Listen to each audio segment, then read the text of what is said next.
everyone, so this is the 11th video of HTML5 series, and today's video we are going to discuss about the types of link that are available in HTML. In HTML we can create two types of link. First is external link and second is internal link. I have already explained external link in my previous videos, so in this video also I will explain again. So I will show external link and internal link practically also. So let's start this video. Before starting this video, I request you all to please subscribe my channel. And if you are going to like my video, so please hit a like button also. So let's start. So what do you mean by links? सबसे पहले हम ये सीखेंगे. So links are basically used to interconnect two or different web pages. The web pages that we create in HTML, and if you want to connect these web pages, then you create links. Okay, or it may be used as HTML hyperlink to go to some other URL, or we can use a link to navigate in the same web page. It means आपको link जब create करना है तो आप उस link से दूसरे page पे जाना चाहते हो, किसी और पर्टिकुलर वेबसाइट पे या किसी और यूआरएल को यूज करके आप लिंक क्रिएट करना चाहते हो, या फिर आप एक पेज के अंदर ही लिंक को क्रिएट करना चाहते हो. That is your requirement. According to your requirement you can create a link. Either you can create internal link or you can create external link. So we have two types of link. ठीक है, internal and external. So आगे देखते हैं. So internal link क्या होता है और कैसे क्रिएट कर सकते हैं, इसको भी प्रैक्टिकली भी मैं करके दिखाऊंगी, बट पहले थ्योरेटिकली कर लेते हैं. An internal link is used in HTML page to navigate properly in the web page. It means आपने एक web page create किया है, that web page contain lots of text or lots of content. So आपको page के top से bottom पे जाना है, पेज के मिडल में जाना है, एक ही पेज के बीच में नेविगेट करना है ऑन डिफरेंट डिफरेंट लोकेशन, तब आप इंटरनल लिंक को क्रिएट करते हो. If you want to go to any specific location in the same page by clicking on a link, कोई सी भी वर्ड पे आपने लिंक लगाया, आपने लिंक पे क्लिक किया, आप एक पर्टिकुलर पोजीशन पे पहुंच गए उसी पेज के अंदर, आप उस पेज से बाहर नहीं जा रहे हो, you can create an internal link in a web page by using a tag is used for a link creation in HTML page. आपने a tag की हेल्प से ही इंटरनल लिंक को यूज करना है, इंटरनल लिंक को create करना है, और a टैग की हेल्प से ही हम एक्सटर्नल को भी क्रिएट करते हैं. बस इसके लिए आपको क्या करना पड़ेगा, href के अंदर आपको उस पर्टिकुलर लोकेशन का नाम लिखना पड़ेगा, और लोकेशन हमें कैसे क्रिएट करनी है वो मैं आपको प्रैक्टिकली करके बताऊंगी. सो बेसिकली आपको इंटरनल लिंक यही समझना है कि the link that you create to navigate within a page, that link is known as internal link. So what do you mean by external link? External link is used to interconnect two HTML web pages. आपने दो HTML pages को आपस में connect करना है. When you want to navigate to some other page, अगर आपको किसी और पेज पे जाना है, और any other URL by clicking on the link of the web page. अगर आपको लगता है कि आपको वेब पेज, एक पेज के ऊपर क्लिक करके आपको किसी भी वर्ड के ऊपर लिंक लगाना है, उस वर्ड पे क्लिक करके आप किसी और वेबसाइट पे पहुंच जाना चाहते हो, आप किसी और इमेज के ऊपर पहुंच जाना चाहते हो, तो किसी भी तरह का लिंक आप क्रिएट कर सकते हो. उस लिंक को हम बोलते हैं external link. And external link can be created by using anchor tag. इसका मतलब ये है कि हम एंकर टैग को यूज करके ही एक्सटर्नल लिंक को बनाते हैं, और एंकर टैग को ही यूज करके हम इंटरनल लिंक को क्रिएट करते हैं. सो एक्सटर्नल लिंक को क्रिएट करने के लिए आपको फिर से एट्रीब्यूट href ही चाहिए ए के साथ, और उसके साथ आप पाथ लिखेंगे या फिर यूआरएल लिखेंगे उस पर्टिकुलर लोकेशन का जो आप खोलना चाहते हैं, लिंक क्रिएट करना चाहते हैं जिस पाथ का, उस पाथ को आप यहाँ पे लिखेंगे. Text to be written on link, इसका मतलब ये है कि आपने वो वर्ड लिखना है एंकर टैग की ओपनिंग और एंकर टैग की क्लोजिंग के बीच में, जिस वर्ड के ऊपर क्लिक करके ये पेज खुलेगा, तो वो वर्ड आप कहाँ लिखोगे, एंकर टैग की ओपनिंग और क्लोजिंग के बीच में लिखोगे. ठीक है, तो इंटरनल और एक्सटर्नल लिंक के बारे में मैंने आपको बता दिया. एक्सटर्नल लिंक वैसे मैंने ऑलरेडी बता दिया अपने प्रीवियस वीडियो में, मैं इसको फिर से एक बार एक्सप्लेन करती हूँ. So for practical let's go to Notepad. So ये नोटपैड की स्क्रीन है, और इस नोटपैड की स्क्रीन पे हम क्या करेंगे, लिंक क्रिएट करेंगे. सो एक्सटर्नल लिंक क्रिएट करने के लिए हम सबसे पहले लिखेंगे HTML लिखने के बाद मैं लिख रही हूँ बॉडी, देन मैं यहाँ पे H1 लगा रही हूँ ताकि जो मैं टेक्स्ट लिखूँ एंकर टैग के अंदर वो थोड़ा सा बिग साइज में आए, और फिर उसके बाद मैं एंकर टैग को यहाँ से स्टार्ट करूँगी एंड देन href लिखूँगी. डबल कोट स्टार्ट करके डबल कोट्स को मैं क्लोज कर देती हूँ, इसके बीच में लिंक आएगा, और यहाँ पे मैं लिख रही हूँ क्लिक हेयर.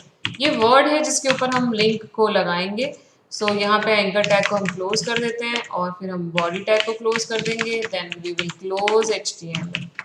ओके, अब HREF के आगे हमें पाथ लिखना है, तो पाथ लिखने के लिए मुझे फाइल खोलनी पड़ेगी। सो मैं फाइल देखती हूँ, कोई मेरे पास पड़ी होगी डेस्कटॉप पे। सो ये फाइल है मेरे पास माई पेज, इसके ऊपर डबल क्लिक करके चेक कर लेते हैं। ये एक फाइल है, इस फाइल का पाथ यहाँ से हमें कॉपी करना है। मैं इसके एड्रेस बार से पाथ को कॉपी कर रही हूँ। सिलेक्ट करने के बाद मैंने इसे कॉपी कर लिया और क्लोज कर दिया। नोटपैड की स्क्रीन पे हम वापस से जा रहे हैं और यहाँ पे अपना कर्सर रख के आप पेस्ट कर दो उसी पाथ को जो आपने अभी कॉपी किया था। Now you have to save this file. So मैं इसे सेव कर रही हूँ। ऑलमोस्ट मैं डेस्कटॉप पे ही सेव कर देती हूँ ताकि पता चल जाए आसानी से आप लोगों को। मैं इसका नाम रखूंगी anchor.html। क्योंकि मैं एंकर टैग एक्सप्लेन कर रही हूँ तो anchor.html मैंने इसका नाम रखा है और मैं इसको सेव कर रही हूँ और इसे मिनिमाइज कर देते हैं। यहाँ पे एंकर हमारे पास एक पेज बन गया है। मैं इसके ऊपर डबल क्लिक करती हूँ। डबल क्लिक करने के बाद I have a word click here. आप देख सकते हो कि ये लिंक अभी यूज नहीं किया मैंने। जो अनविजिटेड लिंक होता है वो ऑलवेज ब्लू कलर में अपीयर होता है। और लिंक हम कैसे आइडेंटिफाई करते हैं, अगर आप स्क्रीन पे कहीं पे भी अपना कर्सर रखते हो तो कर्सर नॉर्मल पोजीशन पे आता है, बट जैसे ही आप अपने कर्सर को इस लिंक वर्ड के ऊपर लेके जाएंगे your cursor will be converted as a shape of hand. तो आप इसके ऊपर क्लिक करोगे, क्लिक करते ही जो पेज आपने इसके साथ लिंक किया था वो पेज यहाँ पे खुल चुका है। ठीक है, तो जब आप एक पेज से दूसरे पेज पे मूव करते हो उसको हम बोलते हैं एक्सटर्नल लिंक। अब हम ये लिंक को विजिट कर चुके हैं तो इसलिए इस लिंक का कलर चेंज हो गया है इन पर्पल। ये अब विजिटेड लिंक बन चुका है, इस लिंक को हम विजिट कर चुके हैं। ठीक है, बाय डिफॉल्ट विजिटेड लिंक का जो कलर होता है वो पर्पल होता है। तो एक्सटर्नल लिंक किस तरह से क्रिएट करते हैं, अब इंटरनल लिंक कैसे क्रिएट करते हैं उसको देखते हैं। उसके लिए हमें नोटपैड पे फिर से एक न्यू फाइल बनानी पड़ेगी। मैं इस वाली फाइल को तो क्लोज कर देती हूँ और फिर मैं न्यू नोटपैड पे ना एक न्यू फाइल बनाती हूँ फॉर इंटरनल लिंक। मैं यहाँ पे लिखती हूँ डॉक टाइप मैं पहले लिखना भूल गई थी, आप डॉक टाइप लिख दो क्योंकि HTML5 में हम डॉक टाइप लिखते हैं। ठीक है, फिर मैंने यहाँ पे HTML लिखा और फिर मैंने यहाँ पे बॉडी भी लिखा। देन मैं यहाँ पे H1 लिखूंगी because I want to display my text in a big size. मैं यहाँ पे H1 का ना ID स्पेसिफाई करूंगी यहाँ पे कि टॉप पोजीशन के लिए मैं यहाँ पे H1 का साइज ID स्पेसिफाई कर दूंगी और मैं इसका ID दे दूंगी टॉप की। ये टॉप पोजीशन पे मैंने एक ID दे दिया H1 के अंदर और फिर मैंने यहाँ पे लिखा computer is an electronic device. ठीक है, और फिर मैंने इस लाइन को यहाँ से कॉपी किया। मैं एंटर की भी प्रेस कर देती हूँ और फिर मैंने इस लाइन को यहाँ से कॉपी किया और फिर मैंने इसको यहाँ पे पेस्ट किया। मैं बहुत बार इसको पेस्ट कर रही हूँ, नंबर ऑफ टाइम मैंने यहाँ इसको पेस्ट किया है। अब मैं नीचे यहाँ पे एक और लाइन थोड़ा सा चेंज करूंगी। इट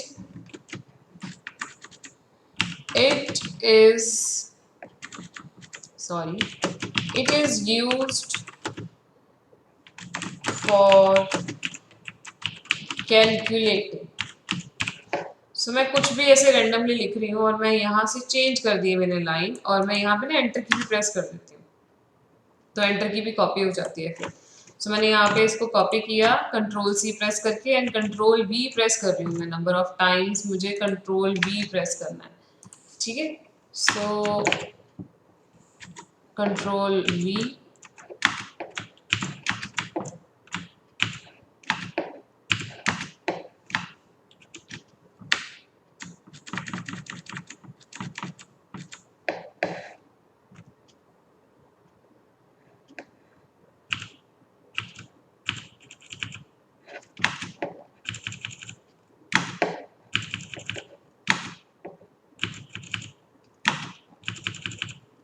ऐसे मैंने बहुत बार कुछ डेटा लिख दिया है और फिर मैं क्या करूँगी, थोड़ा सा और लिखने के लिए जितना मैंने लिखा है अब इस पूरे को सिलेक्ट कर लूँगी मैं, इसको यहाँ से करूँगी कॉपी और इस पूरे को कर दूँगी पेस्ट। इस पूरे को मैं पेस्ट करूँगी तो उससे क्या होगा, हमारे पास बहुत सारा कंटेंट हो जाएगा, एक बड़ा पेज बन जाएगा। ठीक है। सो मैंने खूब सारा कंटेंट लिख दिया। अब मैं नीचे लगाऊंगी ए टैग, और ए टैग के अंदर मैं लिखूंगी HREF के अंदर मैं इक्वल्स टू का साइन देके डबल कोट स्टार्ट करके हैश लिखूंगी, और मैं इसको बोलूंगी कि जहां पे आईडी मेंशन किया था ना टॉप, वहां पे चले जाओ। वहां पे जाना है, कब जाना है, जब आप टॉप बटन पे, यहाँ पे टॉप वाले वर्ड पे क्लिक करोगे। तो मैंने टॉप नाम का एक वर्ड लिया है और उसके साथ मैंने टॉप पोजीशन को कनेक्ट कर दिया, जो मैंने ऊपर दिया था, कहाँ पे, आईडी में टॉप दिया था। इस टॉप की आईडी को मैंने हैश के सिंबल के साथ कनेक्ट कर दिया नीचे एंकर टैग के अंदर। सो एंकर टैग में मैंने लिखा HREF is equals to double quotes में हैश टॉप, और ये वो वर्ड है। तो यहाँ पे मैं पूरा ऐसे लिख देती हूँ, यहाँ पे मैं ऐसे लिख देती हूँ, click here to go to top of the page. पूरा लाइन ही लिख देते हैं, ठीक है। सो ये लाइन पूरी की पूरी आ गई। इसके ऊपर हमने लिंक लगा दिया। अब यहाँ पे हमने पाथ कुछ नहीं दिया है, आईडी के साथ लिंक लगाया है। अब हम यहाँ पे क्या करेंगे, बॉडी टैग को क्लोज कर देंगे, देन हम HTML को यहाँ से क्लोज कर देंगे। फिर हम इस फाइल को सेव करेंगे। सेव करने के लिए मैंने फिर से डेस्कटॉप ही चूज़ किया है, और मैं यहाँ पे फाइल का नाम दे दूँगी internal link.html, और फिर मैं इसे सेव कर रही हूँ एंड देन मैं इसे मिनिमाइज कर देती हूँ। और इंटरनल लिंक की फाइल हमारे पास बन चुकी है। हम इसके ऊपर डबल क्लिक करेंगे। डबल क्लिक करके देखेंगे तो ये इतना सारा टेक्स्ट हमारे पास देखो आ गया है। कितना सारा टेक्स्ट मैंने लिखा था, मैं स्क्रॉल करती जा रही हूँ, करती जा रही हूँ, करती जा रही हूँ, और देखो मैं यहाँ पे मेरे पास लिंक लगा हुआ है, click here to go to top of the page. जैसे ही क्लिक करूंगी, देखो यहाँ पे क्या लिखा है, it is use for calculating, it is use for calculating. Starting में मैंने क्या लिखा था, computer is an electronic device, वो टॉप में लिखा था मैंने। अब मैं यहाँ पे क्लिक करूंगी, click here to go to the top position, यहाँ पे क्लिक किया, देखो आ गया computer is an electronic device. देखो टॉप पे पहुंच चुकी हूँ। मैं यहाँ से फिर से स्क्रॉल कर रही हूँ, मैं नीचे की तरफ जा रही हूँ, और मैं फिर से क्लिक करती हूँ इसके ऊपर, तो मैं देखो पेज के टॉप पे पहुंच जाती हूँ, बार बार टॉप पे पहुंच जाती हूँ। इसका मतलब हम एक पेज के अंदर ही नेविगेट कर रहे हैं। एक पेज के अंदर ही आप नेविगेट कर सकते हो। अगर आपका पेज बहुत बड़ा है, आप बार बार स्क्रॉल नहीं करना चाहते हो, और आप एक लिंक क्रिएट करना चाहते हो विद इन अ पेज, अलग अलग पोजीशन पे भी लिंक क्रिएट कर सकते हो। पी टैग के अंदर भी आईडी लग जाता है, एंकर टैग के अंदर भी आईडी लग जाता है, और H1 के अंदर भी आईडी लग जाता है। आप इन तीनों में से किसी भी टैग के अंदर आईडी लगा के एंकर टैग के साथ हैश का सिंबल यूज करके आईडी को कनेक्ट कर सकते हो इंटरनल लिंक को क्रिएट करने के लिए। आई थिंक आपको इंटरनल लिंक और एक्सटर्नल लिंक दोनों क्लियर हो चुके हैं। अगर आपको मेरी वीडियो अच्छी लगती है तो आप मुझे कमेंट करके बता सकते हो कि आपको मेरी वीडियो अच्छी लगी, और अगर कोई क्वेश्चन अगर आपको आपके माइंड में आता है तो उसके बारे में भी आप कमेंट बॉक्स में लिख के मेरे से पूछ सकते हो। So I hope this video has cleared your concepts of internal link and external link. So see you in the next video. Bye bye.